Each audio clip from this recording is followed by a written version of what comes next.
اعوذ باللہ السمیع العلیم من الشیطان الرجیم بسم اللہ الرحمن الرحیم۔ تمام نبیوں کے سردار حضرت محمد صلی اللہ علیہ وآلہ وسلم اور تمام مذاہب کے سردار دین اسلام کے پیروکاروں، السلام علیکم، طبتم، برکتیں اور رحمتیں آپ پر ہوں۔ چونکہ آپ سے گفتگو نہیں کی تھی، اس لیے جتنے بھی یہاں فیملیز ہیں، سسٹرز، وہ سب ویٹ کر رہے ہوں گے۔ تو آج جو ہے وہ درس ہمارا، بلکہ درس نہیں، دعا ہے آج، تو آخری ہے، اس کے بعد پھر انتظام میں لگ جاتے ہیں، دوسرے کام ہیں۔ تو آپ سب لوگوں کا بہت شکریہ، جن لوگوں نے سنا ہے اور جن لوگوں نے ہمارا ساتھ دیا ہے اور دوسرے ممالک سے بھی ہمارے ساتھ تعاون کیا ہے، ان سب کا بہت شکریہ ہے۔ بس اب جتنے لمحے باقی رہ گئے ہیں، ان لمحوں کی قدر کیجئے اور ان میں عبادت جی بھر کے کر لیجئے۔ پھر یہ لمحے گزر جائیں گے تو پھر فرضوں کا ثواب 70 گنا نہیں ہوگا اور نفلوں کا ثواب فرضوں کے برابر نہیں ہوگا۔ یہ بس چند لمحے ہی اب رہ گئے، ہو سکتا ہے کہ کل آخری جو ہے وہ تراویح ہو جائے گی۔ چند مسائل جو ہیں وہ سماعت فرما لیں۔ آج کل جو ہے عید کا مسئلہ ہے، عید تمام جگہ پہ لیمیٹڈ ہو رہی ہے۔ یہاں ہمارے ہاں بھی 8:30 بجے عید کی جماعت ادا کی جائے گی، لیکن اس کے لیے بھی لیمیٹڈ ہے۔ ماسک جو ہے وہ پہن کر آئیں گے لوگ اور اپنا مصلی جو ہے وہ ساتھ لے کر آئیں گے۔ تو 8:30 بجے جو ہے وہ برکات القرآن میں انشاءاللہ الرحمن نماز ادا کی جائے گی 8:30 پہ۔ آپ لوگ جو ہیں وہ گھر سے جو لیمیٹڈ لوگ آ رہے ہیں، بچے الاؤ نہیں، عورتیں بھی الاؤ نہیں ہیں، یہ گورنمنٹ کی طرف سے۔ اب جس ملک میں رہتے ہیں وہاں کے لا کو کچھ تو ماننا ہے۔ ویسے حضور صلی اللہ علیہ وآلہ وسلم کے دور میں عورتیں جاتی تھیں، تو ہم بھی جب یہ حالات بہتر تھے حالات تو ہم بھی منع نہیں کرتے تھے۔ تو اب صورتحال جو ہے وہ گورنمنٹ کی طرف سے ہے۔ بچے جو ہیں ان کو سختی سے جو ہے وہ منع کیا گیا، اس لیے بچے بھی جو ہیں، اللہ تعالیٰ سے دعا مانگی ہے رو کے گڑ گڑا کے کہ مالک اپنے دروازے ہم پہ کھول دے اور ہمارے گناہ معاف فرما دے۔ آپ لوگ جو ہیں گھر میں ہی کپڑے پہن لیجیے، اچھے طریقے سے رہیے، ایک دوسرے کو ملیے۔ لیکن عید کی جو رات ہوتی ہے وہ بڑی امپورٹنٹ ہوتی ہے، یاد رکھیے۔ جس دن صبح عید ہو، اس رات آپ لوگوں پہ ایک خاص کرم ہوتا ہے، یہ یاد رکھیے۔ اس رات کوئی ایسا کام نہ کیا کریں کہ جس سے سارے اعمال جو ہیں وہ ضائع ہو جائیں اور ایک دم سے سارا اثر ختم ہو جائے۔ وہ بھی رات بڑی عبادت کی ہوتی ہے۔ اس رات جو عبادت کرتا ہے اس کا دل مردہ نہیں ہوتا۔ جب لوگوں کے دل مردہ ہو جائیں تو اس کا دل مردہ نہیں ہوتا۔ تو بڑی بات ہے اگر کسی آدمی کا دل جو ہے وہ زندہ ہے۔ تو یہ جو رات ہوگی جس دن صبح عید ہو، اس رات بھی آپ لوگ عبادت کیجیے۔ ایک مسئلہ ہے کہ عید جس دن ہوتی ہے تو کہتے ہیں کہ اس سے پہلے بھی نفل نہیں ہوتے اور اس سے بعد بھی نفل جو ہے وہ ثابت نہیں ہے۔ فقہا نے اس پہ طویل گفتگو کی ہے، لیکن میں آپ کو ایک حدیث سناتا ہوں۔ یہ میں ابن ماجہ سے پڑھ رہا ہوں، اس وقت میرے پاس وہی ہے۔ حضرت ابن عباس رضی اللہ تعالیٰ عنہما سے روایت ہے، رسول اللہ صلی اللہ علیہ وسلم باہر تشریف لائے، خرج فصلی بہم العید لم یصلی قبلها ولا بعدها۔ حضور صلی اللہ علیہ وسلم باہر تشریف لائے، لوگوں کو عید کی نماز پڑھائی، نہ اس سے قبل اور نہ ہی اس کے بعد نفلی نماز پڑھی۔ عید سے پہلے جو ہے وہ تقریباً چاشت بن جاتی ہے، اشراق بن جاتی ہے، تو وہ بھی آپ نے نہیں پڑھی۔ عید کے بعد جب ملتے ہیں تو قریب ٹائم ہو جاتا ہے چاشت کا، تو اس کے بعد بھی نفل، کیونکہ وہ عید کا دن ہے تو آپ لوگ عید کے اوپر جو ہے وہ توجہ دیں۔ تو آپ نے عید پڑھ لی، اس کے اندر آپ کی ساری چیزیں آ گئیں۔ اکثر لوگ مولوی کا امتحان لینے کے لیے یہ مسئلہ لازمی پوچھتے ہیں۔ کچھ کویسچن سے پتہ چل جاتا ہے کہ اگلا بندہ آپ کا امتحان لے رہا ہے یا وہ آپ سے پوچھ رہا ہے۔ تو میں کویسچن کی وہ جو اس کا جو مشکل پن ہوتا ہے نا، اس سے اندازہ لگا لیتا ہوں یہ بندہ ہمارا امتحان لے رہا ہے۔ اور پھر اس کو اگر جواب دیں تو آگے سے کہتا ہے نہیں اس کا جواب یہ ہے، تو بس تجھے پتا تھا تو نے پوچھا کیوں ہے؟ ہاں، وہ جواب بھی پھر وہ خود ہی دے گا اپنا. اب ایک صاحب نے مجھ سے سوال پوچھا، عرش پہ حضور نے کون سی نماز پڑھی؟ بچہ اپنے ماں کے پیٹ میں کون سا ذکر کرتا ہے؟ اب بندہ پکڑ لے اس کو، تو پکڑ کے میں آگے 6 سوال کروں، اس کو پوچھوں گا تو اب اس کے جواب دے مجھے.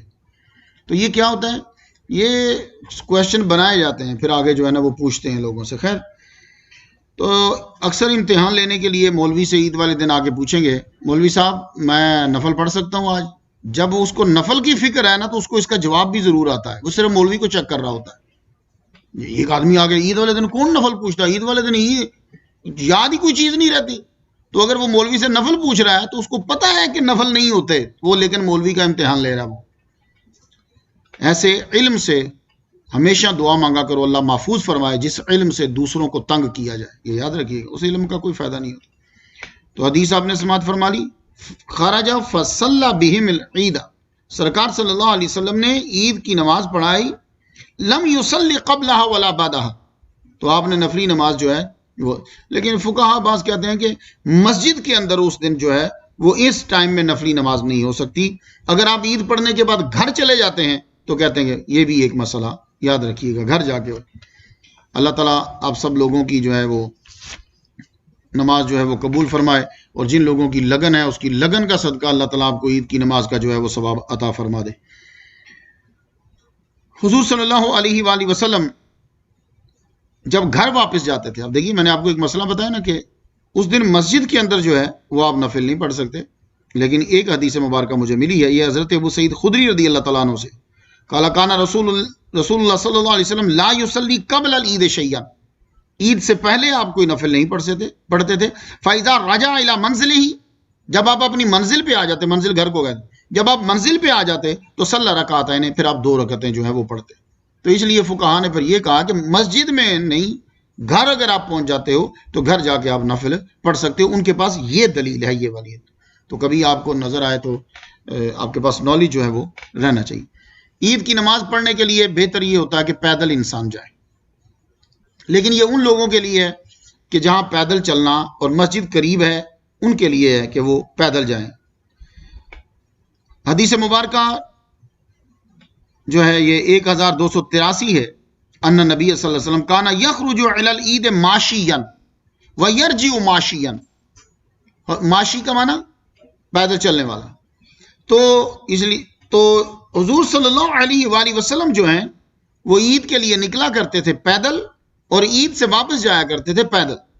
لیکن یہ نہیں ہوتا کہ حدیث جب بیان کی ہے تو وہ حدیث وہ فرض ہے آپ کے اوپر، نہیں، اس کی پھر کھیرا گری ہوتی ہے. کیا ہے مسئلہ؟ یہ مسئلہ واجب میں آتا ہے، سنت میں آتا ہے، مستحب میں آتا ہے، یہ کس میں آتا ہے؟ یہ ائمہ کا کام ہوتا ہے. تو اب یہاں جو لوگ ہیں، اب یہاں کم از کم جو بہت نزدیک ہمارے رہتا ہے وہ 10-15 منٹ پہ ہوتا ہے دور. وہ 10-15 منٹ جو ہیں وہ انڈیا پاکستان کے بڑے لمبے ہوتے ہیں، وہ یہ 10-15 منٹ جو ہیں وہ جلدی ہیں. یہی اگر اس نے رستہ وہاں ہمارے ملک میں وہ طے کرے تو اس کو آدھا گھنٹے سے بھی زیادہ لگ جاتا ہے. تو یہاں سپیڈ تیز ہوتی ہے، سڑک بڑی ہوتی ہے، تو کم از کم وہ بیچارہ 10-15 منٹ کے اوپر ہے، تو وہ پیدل چل کے آئے گا، اس کے لیے بڑا مسئلہ بن جائے گا. تو یہ جن لوگوں کے لیے آسانی ہے، مسجد قریب ہے، وہ لوگ پیدل چلتے ہوئے جو ہیں وہ جائیں. ٹھیک ہے، تو اللہ تعالیٰ کی تکبیر جو ہے وہ بیان کرتے رہیں. بڑی عید میں تو آپ جو پڑھتے ہیں نا وہ تو لازم ہوتا ہے نا، اس میں بھی اس کو پڑھیں، یاد رکھیے. اس میں بلند آواز سے پڑھنا ہوتا ہے، اس میں جب آپ آ رہے ہوں تو اس سے جو ہے وہ پیدل آ رہے ہیں تو پڑھیں، جا رہے ہیں پڑھیں، گاڑی میں ہیں تو بھی پڑھیں. لیکن یہ یاد رکھیے گا کہ حضور ایک اور مسئلہ ہے عید والے دن. وہ کیا ہے؟ کہتے ہیں کہ عید کے روز نماز عید کے لیے ایک رستے سے وہ آئے اور دوسرے رستے سے واپس جائے، اسی رستے سے گھر واپس نہ جائے. اب اس کے اوپر بھی یہ ہے کہ اگر اس کا ایک دوسرا رستہ قریب پڑتا ہے، اب یہ ہے کہ ایک رستہ تو جو ہے وہ 25 منٹ کا ہے، دوسرا رستہ پتا چلا کہ تقریباً 12 گھنٹے کا ہے، تو اب نہیں ہے. تو اسلام آسانی پیدا کرتا ہے. ایک دفعہ ایسا ہی ہوا میرے ساتھ، میں کسی ملک میں تھا، وہ ایگزٹ چھوٹ گئی. اس ایگزٹ سے اگر میں نکلتا تو میں ہوٹل میں تقریباً 20 منٹ میں پہنچ جاتا، لیکن جب وہ ایگزٹ چھوٹ گئی تو آگے جو رستہ تھا دوسرا رستہ، اس میں جب گئے تقریباً 7.5 گھنٹے کے بعد میں ہوٹل میں پہنچا. تو دوسرا رستہ، کیونکہ اس رستے میں واپس نہیں آیا، واپس آتے تو بہت لمبی لائن لگی، یہ پورا پل تھا، ایک برج تھا. تو یہ ہوتا ہے کہ آپ کا رستہ دوسرا بھی قریب ہونا چاہیے. تو یہ بھی سنت ہے، جب آپ عید کی نماز ادا کرنے کے لیے آتے ہو ایک رستے سے تو جاؤ تم واپس دوسرے رستے سے، اگر تمہارے لیے آسانی ہے. تو اس میں بڑی حکمتیں ہوتی ہیں. اللہ تعالیٰ آپ پر جو ہے وہ رحمتیں نازل فرمائے. تو عید والے دن آپ لوگ فاتحہ بھی ضرور پڑھیے، آپ کے جو دنیا سے چلے گئے ہیں ان لوگوں کے لیے. اللہ تعالیٰ آپ سب پر اپنی رحمتیں نازل فرمائے. آئیے دعا مانگتے ہیں سب کے لیے. آج کی رات بھی جو ہے وہ قبولیت کی گھڑی ہے. میرا رب آپ سب پہ اپنی کرم فرمائے، آمین. اللہم صلی علی سیدنا محمد و ابوی محمد و آل محمد و صحاب محمد و بارک وسلم. یا رب لک الحمد کما ینبغی لجلال وجہک و عظیم سلطانک یا ارحم الراحمین. ہماری آج کی حاضری اپنی بارگاہ میں قبول فرما. پروردگار عالم، لائلۃ القدر ہو یا جمعہ کی خاص گھڑی ہو، یا اللہ دعا تو ہی قبول کرتا ہے. اپنے بندوں پہ خاص نظر کرم فرما مالک. جو بھی جاگا، جس نے افطاری کی ہے یا کروائی ہے یا اللہ تعالیٰ، جس نے سحری کی ہے یا اللہ سحری کروائی ہے مالک، جو کھانا گھروں میں پکاتی رہی ہیں یا اللہ تعالیٰ، اور جو آ کے کھاتے رہے ہیں، پروردگار عالم سب کی حاضری اپنی بارگاہ میں قبول فرما لے مالک. سب کو اجر عظیم عطا فرما. بیمار ہیں تو شفا کلی عطا فرما.